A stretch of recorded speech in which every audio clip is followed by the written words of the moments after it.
1 2 3 4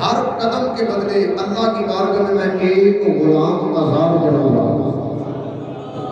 ایک غلام آزاد کروں گا، جتنے قدم لگے اتنے غلام خرید کر آزاد کر دی، دعوت بھی کر دی، صدقہ بھی ہو گیا، کھانا بھی کھلا دیا، ادھر سے غلام بھی آزاد ہو گیا۔ حضرت علی کو یہ صدقہ دینے کا انداز بڑا اچھا لگا، دوڑ کر آئے حضرت فاطمہ کے پاس اور آگے کہنے لگے میرا بھائی عثمان آج صدقے کے انداز کے اندر نرالا نظر آیا۔ فاطمہ فرمانے لگی علی بتاؤ تو صحیح کیسا انداز ہے؟ کہنے لگے ایک تو دعوت کی اور دوسرا ہر قدم کے بدلے ایک غلام آزاد کیا، ہر قدم کے بدلے ایک ایک غلام۔ دل کرتا ہے اس طرح کا انداز اللہ ہمیں بھی نصیب کرے، کیونکہ جو بندہ نیک ہونا اس کو دیکھ کر ہمیں بھی نیک ہونا چاہیے۔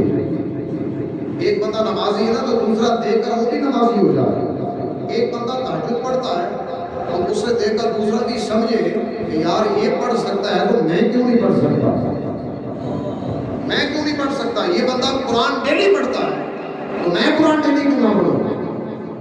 ایک دوسرے کو دیکھ کر نیکیوں میں آگے بڑھنا چاہیے۔ ایک بندے کے ہاتھ میں تسبیح رہتی ہے، ظاہری بات ہے تسبیح میں گانے تھوڑی گائے گا یا کسی کو گالیاں تو نہیں دے گا، تسبیح کے اوپر عام طور پر یا درود پاک پڑھا جاتا ہے یا اللہ کا ذکر کیا جاتا ہے، اور ذکر کرنے والا وصف بھی ہے، اور بندے کو چاہیے دوسرے کی طرف دیکھ کر ذکر کرنا شروع کر دے، نبی پاک پہ درود و سلام پڑھنا شروع کر دے۔ تو یہ عادت ہونی چاہیے جیسے حضرت علی کی بن گئی۔ آپ نے فرمایا میرا بھی دل کرتا ہے اللہ مجھے بھی نصیب کرے۔ حضرت فاطمہ بڑی صحیح دل ہے، بڑا کھلا دل ہے، کہنے لگی جاؤ پھر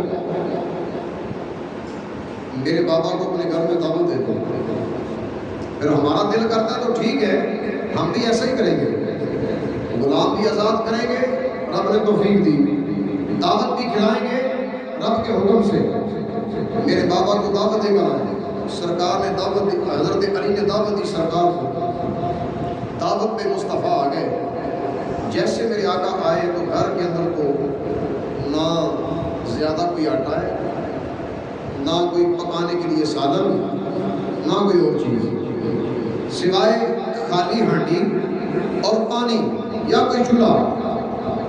تو خالی ہنڈیاں پانی ڈال کے چولہے پہ رکھ کے ادھر مہمان گھر میں آ گئے اور ادھر حضرت سیدۃ النساء نے مصلی بچھا دیا، مصلی بچھا دیا اور رب کی بارگاہ میں سر سجدے میں رکھا، کہنے لگی یا اللہ تیرے نبی کو اپنے گھر میں دعوت دینا یہ تیری بندی کا کام تھا، آگے میری لاج رکھ لینا یہ تیرا کام ہے، میری لاج رکھنا تیرا کام ہے۔ بجا اور اٹھا دینا ہے، گھر میں دینے کے لیے کچھ نہیں، مہمان کرنے لگے، دل کرتا ہے ان کی مہمان نوازی کی جائے، لیکن اوکھا ویلا ہے، اوکھے ویلے میں نے تجھے پکارا، مشکل کے وقت میں نے تجھے پکارا، کیوں؟ اللہ کا حکم بھی یہی ہے۔ قرآن پڑھ لو، دوسرا سپارہ ہے اسٹارٹ سے، فرمایا یا ایھا الذین آمنوا استعینوا بالصبر والصلاۃ ان اللہ مع الصابرین۔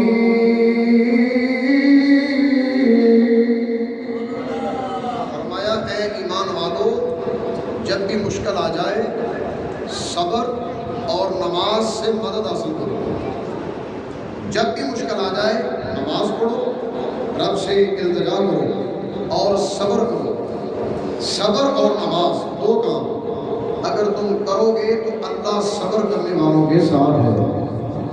اور حضرت فاطمہ الزہرا نے صبر بھی کیا اور ساتھ رکعتیں بھی ادا کی، رب کی بارگاہ میں پکارا بھی، کہا یا اللہ تیرا قانون ہے، تیرے قانون کے مطابق تیری بندی کی لاج رکھنا یہ تیری ذمہ داری ہے، بلانا میری ذمہ داری تھی اور میری لاج رکھنا یہ تیری ذمہ داری ہے۔ اللہ پاک نے ہنڈیا کو پکا دیا، اس کے اندر بہترین گوشت جس کی خوشبو لاجواب، پک کے تیار ہو گئی. گھر کے اندر جتنے جو کے دانے تھے پیس کر کچھ تھوڑا سا آٹا گوندھ کر روٹیاں لگا دی. حضرت سیدہ برتن تو بھرتی جاتی ہیں, روٹیاں ساتھ رکھتی جاتی ہیں, نہ سالن ختم ہوتا ہے نہ روٹیاں ختم ہوتی ہیں. کھانے والے کھاتے رہتے ہیں, رج رج کے شکم سیر ہو کر کھاتے ہیں. اور کھانے والا کون ہے؟ میرے مصطفیٰ ہیں اور مصطفیٰ کے یار ہیں. کھانے والے بھی بے مثل, کھلانے والے بھی لاجواب. جب اس طرح کی دعوت ہو گئی تو نبی پاک کھانا کھانے کے دوران فرمانے لگے, صحابہ بڑے حیران نظر آتے ہو, لگتا ہے ذرا ٹیسٹ اچھا ہے, خوشبو اچھی ہے. کہنے لگے جی بالکل یا رسول اللہ, ہم کہنے ہی والے تھے کہ آج کھانے کا مزہ ہی آ گیا ہے. فرمایا مزہ کیسے نہ آئے کہ میری شہزادی کے گھر میں یہ جو کھانا پکا ہے یہ رب نے جنت سے عطا کیا ہے. یہ جنتی کھانا ہے جو اللہ پاک نے تمہیں میرے گھر کے اندر کھلا دیا. حضرت سیدہ النساء دوبارہ پھر مصلی پر کہنے لگی یا اللہ, کھانے کی دعوت تو ہو گئی, وہاں تو میری لاج پوری ہو گئی, ایک کام رہ گیا کہ عثمان غنی نے ہر قدم کے بدلے ایک غلام آزاد کیا تھا. میرے پاس تو پیسے ہی کوئی نہیں, میں غلام کیسے خریدوں, کیسے رب کی طاقت میں آزاد کروں؟ تو یہ لاج بھی رکھنا تیری ذمہ داری ہے, یہ انتظام بھی تو ہی کر. اللہ پاک نے جبریل کو بھیجا, فرمایا جبریل جاؤ میرے حبیب کی بارگاہ میں اور جا کر ان کو سلام کہو. سلام کے بعد یہ کلام کہو, جتنے قدم, توجہ سنو, جتنے قدم سیدہ کے گھر میں مصطفیٰ کے لگے, ہر قدم کے بدلے 1000 مصطفیٰ کے امتی میں نے جہنم سے آزاد کر دی. ہر قدم کے بدلے 1000, اور کتنے قدم لگے ہوں گے اور کتنے ہزار امتی رب نے جہنم سے آزاد کر دی. عثمان غنی کے گھر میں غلام آزاد ہوئے اور سیدہ کے گھر میں کیسی خیرات بٹی کہ اتنے سارے گناہگار امتی جہنم سے آزاد کر دیے گئے. اب ذرا امام احمد رضا سے پوچھو کہ آپ کیا کہتے ہو, سیدہ کے بارے میں آپ کا کیا نظریہ ہے؟ تو میرے امام کہتے ہیں سنو ذرا, کیا بات رضا اس چمنستان کرم کی, کیا بات رضا اس چمنستان کرم کی, سہرا ہے کلی جس میں حسین اور حسن ہو. کہتے ہیں کہ اس گلستان مصطفیٰ کی کیا بات ہے جہاں ایک باغ میں کلی ہے, 2 پھول ہیں, ایک حسن ہے ایک حسین ہے. تو سیدہ النساء رضی اللہ تعالی عنہا نبی پاک کے وصال کے بعد 6 ماہ تک حیران رہی, پریشان رہی, نبی پاک کے غم میں رہی, اور پھر 6 ماہ کے بعد آپ کا وصال ہوا. 3 رمضان المبارک, رمضان کے مہینے میں 3 رمضان المبارک, اور وصال سے پہلے آپ نے صدیق اکبر کی زوجہ حضرت اسماء ان سے فرمایا کہ میرا دل کرتا ہے کہ میرے جنازے کو کوئی نہ دیکھے, میرے جنازے کو کوئی نہ دیکھے. زندگی میں پردہ میں نے لاجواب کیا ہے, اور ہمارے ہاں طریقہ یہ ہے جیسے سب کے سامنے مردوں کے جنازے جاتے ہیں ایسے عورتوں کے جنازے جاتے ہیں, لیکن فاطمہ کا جنازہ سب کے سامنے نہیں جانا چاہیے, رات کے اندھیرے میں جانا چاہیے تاکہ کسی غیر محرم کی نظر نہ پڑے. کیسا پردہ ہے, لاجواب پردے کا اصول دے دیا اس امت مصطفیٰ کی خواتین کو, اتنا پردہ. اور پھر فرمانے لگی میرے جسم کو برہنہ نہ کیا جائے, کسی کے سامنے کھولا نہ جائے, اور آپ کا جنازہ پڑھانے والے سیدنا صدیق اکبر ہے. کنز العمال یہ حدیث کی بہت بڑی کتاب ہے, اس کے اندر لکھا ہے علامہ صاحب نے، آپ کے جنازے کو پڑھایا سیدنا صدیق اکبر نے۔ اگر صدیق کا فاطمہ شبوز ہوتا وہ جنازہ پڑھاتے؟ کبھی بھی نہ پڑھاتے۔ اس کا مطلب کیا ہے؟ صحابہ، صحابیات، اہل بیت سب کا آپس میں پیار اور محبت ہوتا ہے، دشمنی اور نفرتیں نہیں ہوتی۔ خاندان مصطفیٰ ہو تو وہاں نفرت کیسے آ سکتی ہے؟ یہ تربیت مصطفیٰ ہے ہی نہیں۔ اور اگر کوئی کہے کہ حضرت فاطمہ سے صدیق اکبر کو نفرت تھی یا ظلم و زیادتی کی تھی تو اس کا اعتراض صدیق پہ نہیں ہے، صدیق کے نبی پہ ہے۔ اور نبی کا دشمن رب کا دشمن ہوتا ہے۔ اس طرح کے دشمنوں سے ہمارا کوئی کام نہیں ہے۔ جو مصطفیٰ کا نہیں ہے وہ ہمارا بھی نہیں ہے۔ ہم جب بھی ذکر کرتے ہیں سیدہ کا، پاک صاف ہو کر، پاک صاف ہو کر، بیان کرنے والا بھی صاف ستھرا ہو، باوضو ہو، ادب کے دائرے میں رہ کے سیدہ کا ذکر کرے، اور سننے والے بھی ذرا نیتوں کو صاف کر کے سیدہ کا ذکر سنے، پھر مزہ آتا ہے خاتون جنت کا ذکر کرنے کا۔ بہرحال اللہ پاک سیدہ خاتون جنت کے درجات بلند فرمائے اور ان کے صدقے سے ہماری ماؤں، بہنوں، بچیوں کو حیا کی چادر تطہیر عطا فرمائے۔ وآخر دعوانا الحمد للہ رب العالمین۔ السلام علیکم۔